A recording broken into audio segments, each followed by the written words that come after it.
पिछले 2 दिनों में डोनाल्ड ट्रंप को कोर्ट से दो बड़े झटके लगे हैं। 28 मई को एक अमेरिकी अदालत ने उनके टैरिफ वाले फैसले को रद्द करने का ऐलान किया। फिर अगले ही दिन यानी 29 मई को एक दूसरी अदालत ने उनके हार्वर्ड यूनिवर्सिटी के फैसले पर पाबंदी को आगे बढ़ाने का फैसला लिया है। ट्रंप सरकार ने पिछले हफ्ते हार्वर्ड समेत अमेरिका की कई यूनिवर्सिटीज में पढ़ने वाले विदेशी छात्रों के एडमिशन पर रोक लगा दी थी। विदेश मंत्री मार्को रूबियो ने कई देशों के दूतावासों को आदेश जारी किया था कि छात्रों के नए वीजा के लिए इंटरव्यू ना लिए जाएं। ट्रंप सरकार का कहना है कि विदेशी छात्र अमेरिका में पढ़ने आते हैं लेकिन फिर वो राजनीति में उलझ जाते हैं। उनका इशारा पिछले साल अमेरिकी यूनिवर्सिटीज में हुए गजा समर्थित प्रदर्शनों की तरफ था। सरकार का कहना है कि इन छात्रों की वजह से कैंपस में एंटीसेमिटिज्म यानी यहूदी विरोधी भावना बढ़ती है। कैंपस में वामपंथ का प्रभाव भी बढ़ रहा है। कई छात्रों की चीन की कम्युनिस्ट पार्टी के साथ संबंध है, ऐसा डोनाल्ड ट्रंप की एडमिनिस्ट्रेशन दावा कर रही है। इतना नहीं, सरकार ने कहा है कि छात्रों को वीजा देने से पहले उनके सोशल मीडिया अकाउंट्स को भी चेक किया जाएगा, तभी उनका वीजा आगे प्रोसेस होगा। ट्रंप के इन सब फैसलों से यूनिवर्सिटी और छात्रों में पैनिक क्रिएट हुआ, इसलिए वो कोर्ट गए और फिर कोर्ट ने उनको राहत दे दी। अब 29 तारीख को कोर्ट ने अपने फैसले को एक्सटेंड कर दिया है, यानी जब तक फाइनल डिसीजन नहीं आ जाता छात्रों का वीजा और एडमिशन प्रोसेस पहले की ही तरह चलता रहेगा। ट्रंप सरकार के खिलाफ कोर्ट के फैसले पर व्हाइट हाउस की प्रेस सेक्रेटरी कैरोलिन लेविट ने नाराजगी जाहिर की। कहा कि इन अदालतों के जज को विदेश मंत्री या राष्ट्रपति बनना है तो वो खुद चुनाव क्यों नहीं लड़ लेते। जिस जज की तरफ कैरोलिन का इशारा था उनका नाम है एलिसन बरोज। उन्हें बराक ओबामा ने नियुक्त किया था अपने समय में जब वो राष्ट्रपति हुआ करते थे। बरोज ने ही ट्रंप का विदेशी छात्रों वाला फैसला रद्द किया था। इस वजह से ट्रंप और उनकी सरकार इस फैसले से और चिढ़े हुए हैं। तो आज के शो में हम जानेंगे अमेरिकी कोर्ट ने ट्रंप को क्या फटकार लगाई, ट्रंप विदेशी छात्रों के पीछे क्यों पड़े हैं और कोर्ट के फैसलों का ट्रंप पर क्या असर पड़ेगा। नमस्कार, स्वीकार कीजिए साजिद का। आप खबरगांव का डेली इंटरनेशनल बुलेटिन राजदूत देख रहे हैं।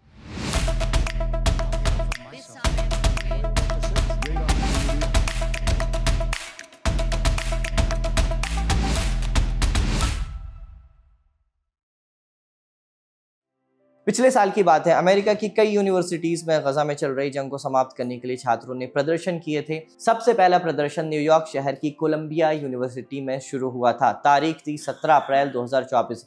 छात्रों ने कैंपस में ही टेंट लगा लिया। छात्र अपने हाथ में तख्तियां लेकर आए थे, नारे लगाए जा रहे थे। देखते ही देखते ये प्रोटेस्ट अमेरिका की दूसरी यूनिवर्सिटीज में भी फैल गए।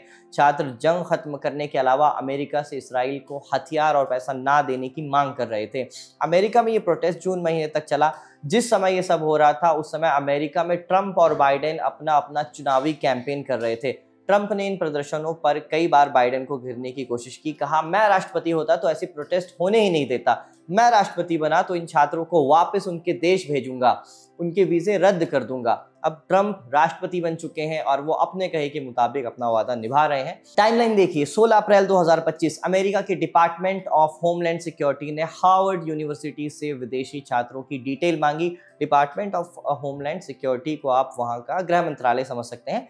गृह मंत्री क्रिस्टी नोएम ने यूनिवर्सिटी को पत्र लिखकर कहा कि आपके कैंपस में यहूदी विरोधी भावना भड़काई गई है। हमें आपके यहाँ पढ़ने वाले छात्रों की सारी डिटेल चाहिए। यूनिवर्सिटी ने छात्रों की डिटेल देने से उस वक्त मना कर दिया। फिर अप्रैल महीने में ही ट्रंप सरकार ने हार्वर्ड का $2.2 बिलियन का सरकारी बजट फ्रीज कर दिया। भारतीय रुपए में कहें तो लगभग 19,000 करोड़ की फंडिंग रोक दी गई, जिसका इस्तेमाल मुख्यतः रिसर्च में होता था। 21 अप्रैल को हार्वर्ड कोर्ट पहुंचा, वहां फंडिंग रोकने और छात्रों की डिटेल मांगने वाले फैसलों को असंवैधानिक बताते हुए सरकार के खिलाफ ही याचिका दायर की। फिर आई 22 मई की तारीख। अमेरिका के गृह मंत्रालय ने आदेश जारी किया कि हार्वर्ड यूनिवर्सिटी का student and exchange visitor programme रद्द किया जाता है। माने अब यूनिवर्सिटी विदेश से आए छात्रों का दाखिला नहीं करवा सकेगी। गृह मंत्री क्रिस्टी नोएम ने हार्वर्ड पर आरोप लगाया कि उसने छात्रों की जानकारी उनके विभाग यानी गृह मंत्रालय को नहीं दी है। इसमें ऐसे छात्र भी शामिल हैं जो अमेरिका विरोधी हैं और आतंकवाद का समर्थन करते हैं। यह हार्वर्ड के लिए एक बड़ा झटका था, क्योंकि उनके यहाँ 1/4 से ज्यादा छात्र विदेश से ही पढ़ने आते हैं और उनसे ही मोटी फीस वसूली जाती है, जिससे यूनिवर्सिटी का एक बड़ा खर्च उसी से ही चलता है। वैसे ही ट्रंप सरकार हार्वर्ड का फंड फ्रीज किए हुए है और उसे परमानेंट खत्म करने की ही धमकी दे रही है। ट्रंप सरकार के इस फैसले के अगले ही दिन यानी 23 मई को हार्वर्ड कोर्ट पहुंचा। अदालत ने इस फैसले को गलत बताया और इस पर अस्थायी रोक लगा दी। 26 मई को डोनाल्ड ट्रंप ने ट्रुथ सोशल पर लिखा, मैं सोच रहा हूं कि हार्वर्ड का फंड अमेरिका के ट्रेड स्कूल में बांट दिया जाए। इससे अमेरिका में कितना बढ़िया इन्वेस्टमेंट होगा। हार्वर्ड जैसी यहूदी विरोधी यूनिवर्सिटी को देने से बेहतर तो यही अच्छा होगा। ट्रंप ने यहाँ भी अपना व्यापारी वाला दिमाग लगा ही लिया आखिर। खैर ये कहानी थी ट्रंप बनाम हार्वर्ड यूनिवर्सिटी की, पर आज हम इसकी चर्चा क्यों कर रहे हैं? क्योंकि 29 मई को अदालत ने अपने 26 मई वाले फैसले को एक्सटेंड करने का ऐलान किया है। हमने जानकार से पूछा ट्रंप छात्रों के पीछे क्यों पड़े, उन्हें विश्वविद्यालयों से क्या खतरा महसूस हो रहा है। हर विश्वविद्यालय के मतलब यूनिवर्सिटीज के पीछे नहीं है। Donald Trump is going after elite universities, Harvard और कोलंबिया वगैरह। तो वो भी ये वैसे यूनिवर्सिटीज हैं जहाँ से अमेरिका की एलीट आती है। तो अगर आप अमेरिका के सुप्रीम कोर्ट को जाके देखें कि सारे के सारे बंदे येल से और हार्वर्ड से हैं, और कॉर्पोरेट सेक्टर में भी, तो हार्वर्ड ये जिस यूनिवर्सिटी, खुद Donald Trump is from Ivy League, UPenn को गए थे वो। ये और बात है कि उन्होंने ग्रेजुएट नहीं किया। Bill Clinton went to Yale law school, George Bush तो येल और हार्वर्ड दोनों को गए हुए थे। तो so all of these people are from elite universities. तो जो इसराइल की लॉबी है इस मुल्क में, यहाँ पे एक जोक है कि व्हाट स्केयर्स एन ओल्ड ज्यू द मोस्ट, और उसका जवाब है ए यंग ज्यू। जब वो यंग अपने ही कौम के यंग बच्चों को देखते हैं वो डर जाते हैं, क्योंकि उनको क्लियर नज़र आ रहा है कि फ्यूचर इसराइल को सपोर्ट नहीं करेंगे। देखिए, Israel is committing A genocide. जितना मतलब इतनी इनह्यूमन चीज़ कर रहा है। अगर आप सारे टेररिस्ट ऑर्गेनाइजेशंस को ले लें, हमास, आईसिस, इन सब को ले लें और मैथ करके देखें, उन्होंने उतने बच्चे नहीं मारे पिछले 50 साल में जितने बच्चों को इसराइल ने पिछले 1 साल में मारा है। और इस मतलब this is becoming increasingly obvious, और पब्लिक ओपिनियन चेंज हो रहा है। अगर अमेरिका का पब्लिक ओपिनियन इसराइल की तरफ बदल जाता है, then Israel can not survive. देखिए, वो हमास से नहीं लड़ सकता विदाउट अमेरिकन वेपन्स। आज पता चला कि कुछ 80 प्लेन लोड्स वर्थ ऑफ हथियार गए हैं, $30 बिलियन के हथियार। ये जो जेनोसाइड को अमेरिका ही स्पॉन्सर कर रहा है। तो ये जो बच्चों में जज्बा आ गया है प्रो पैलेस्टाइन और एंटी इसराइल, वो उनको समझ में नहीं आ रहा है कि अमेरिकन यूनिवर्सिटीज़ ऐसा लेफ्ट ऑफ सेंटर क्यों हो गए। तो दुनिया में जितने भी राइट विंग लीडर्स हैं वो यूनिवर्सिटीज़ के ख़िलाफ़ हैं। जब मेरे शो पर इंडिया से लोग आते हैं, वो मुझे लेफ्टिस्ट इस्लामिस्ट कहते हैं। तो एक किसी इजरायली स्कॉलर ने एक पेपर लिखा था कि दुनिया में लेफ्ट और इस्लामिज़म का अलायंस हो चुका है। तो आप ये भी मैक्रॉन के बारे में कहिए, क्योंकि अब वो रिकग्निशन की बात कर रहे हैं। जो स्टारमर भी यूके में भी मूड बदल रहा है। तो जो इसराइल लॉबी के बिलियनर्स हैं, मिरियम एडल्सन को गूगल करिए, she is from Las Vegas में। उसने $100 मिलियन दिया डोनाल्ड ट्रंप को। बिल एक्करमैन नाम के और एक बहुत बड़े बिलियनर है जो खुद हार्वर्ड से आए हुए हैं। तो इस तरह के जो बिलियनर्स हैं जो प्रो इसराइल है, उनमें एक किस्म से पैनिक आ गई है कि मेरा ही भांजा, मेरा ही भतीजा, मेरी जिंदगी की सारी मेहनत कि हम इसराइल को जो बनाए हैं उसी को वो अंडरमाइन कर रहा है। सो दे वांट टू कंट्रोल कि क्या इसराइल के बारे में इस मुल्क में लिखा जाता है, बोला जाता है, कहा जाता है। 2023-24 में अमेरिका में लगभग 11 लाख विदेशी छात्रों ने एडमिशन लिया था। इसमें सबसे ज्यादा इंडियन स्टूडेंट शामिल थे, लगभग 3 लाख। ट्रंप के इस फैसले से भारत के स्टूडेंट्स पर क्या फर्क पड़ेगा? देखिए, टेक्निकली तो अभी जो इंफॉर्मेशन सामने है उससे ये पता चला है कि जो वीजा स्लॉट्स हैं वो बुक नहीं कर पाएंगे अंटिल उनके जो सोशल मीडिया हैंडल्स हैं उसकी बैकग्राउंड चेकिंग हो जाए। अब इसमें भी थोड़ा सा ऐसा समझ में आ रहा है कि it is going to be case by case basis. It could also be, ऐसा भी हो सकता है कि अगर कोई बहुत बड़ा पॉलिसी चेंज, अगर इसे आप समझिए अगर किया जाए, तो इतने सारे स्टूडेंट्स की प्रोफाइलिंग करने में, उनकी सोशल मीडिया प्रोफाइल को देखने में वक्त लगेगा। और वो कितना लगेगा, इनिशियली तो ऑब्वियसली ज्यादा लगता है। वंस द प्रोसेस एक बार बन जाता है, तो इजी भी होता है। और ये बात भी उतनी जरूरी है समझने की, अमेरिका में जब भी कोई आता है वीजा लेके आता है तो उनकी एक पूरी तरह से उनका बैकग्राउंड सर्च होता है। उनको आपकी सारी जानकारी जो है आपको वीजा फॉर्म पे देनी होती है, and they do a very thorough, एक पूरी थॉरो बैकग्राउंड रिसर्च के बाद ही आपको वीजा दिया जाता है। और इसलिए वीजा इंटरव्यू में भी आपसे बहुत ज्यादा सवाल किए जाते हैं। तो मुझे लगता है कि इट इज न्यू, तो थोड़ा डिले तो जरूर होगा। और जो एग्जिस्टिंग स्टूडेंट्स हैं अमेरिका में, उनको लेके भी काफी चेंजेस किए गए, लेकिन फिर कोर्ट ने कहा कि आप कैंसिल नहीं कर सकते वीजा। तो I think it is a challenging time, लेकिन मुझे लगता है कि कहीं ना कहीं there will be a method to this madness. और हर कोई इंतजार कर रहा है कि कितनी जल्दी वो हम उस पॉइंट पे पहुंचे कि पीपल कैन अंडरस्टैंड कि आपको क्या क्या करना होगा in order to get visa and then maintain your status in America. Trump सरकार का कहना है कि वो छात्रों को वीजा उनके सोशल मीडिया अकाउंट को देखकर देगी। सरकार छात्रों के बारे में क्या ऐसा जानना चाहती है, और ऐसा कोई नियम क्या किसी देश में पहले लाया गया है? मुझे लगता है कि दिन ब दिन मार्को रूबियो, मैं उनका सेक्रेटरी ऑफ स्टेट नहीं कहता हूँ, मैं उनको डीन ऑफ एकेडमिक अफेयर्स कहता हूँ। अब वो डीन ऑफ एकेडमिक अफेयर्स बन गए, उनका सिर्फ स्टूडेंट्स के बारे में ऑब्सेशन है। और दिन ब दिन उनका आईक्यू, मुझे लगता है रोज सुबह जब उठते हैं 10 पॉइंट उनकी आईक्यू गिर जाती है। देखिए, अब उन्होंने कह दिया कि हम स्टूडेंट्स का इंटरव्यूज रोक दिए हैं, इसलिए कि they are going to retrain people in the embassy on how to do social media search. तो मुझे लगता है कि इलॉन मस्क उनके लिए कोई एआई का एक प्रोडक्ट बना के दे दिया होगा जो आपके सोशल मीडिया को टेस्ट करेगा।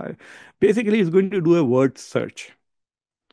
हाँ, तो वो ढूंढेगा कि आपके फेसबुक पे क्या आप फलस्तीनी फ्लैग लगाए हुए हैं, या आप फलस्तीनी